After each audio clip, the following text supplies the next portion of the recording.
Ladies and gentlemen, being the first day of 2026, we know most of you doesn't expect you to be like on Thursday, but we thank God actually. I and my team, actually Creative Capture Production, we thank you for being faithful. And this year, we have a lot to tell, a lot to show you. So I think we are going to do and to deliver the best services to our clients. And today, we are having our first shot actually, because in front of me, this is Jogoo Road. At my back we have Pipeline Estate.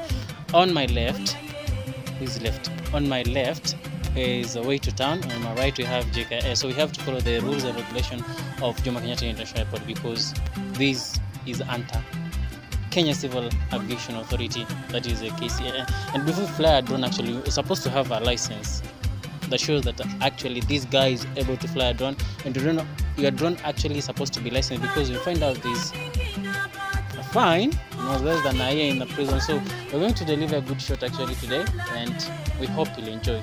See you there. Thank you.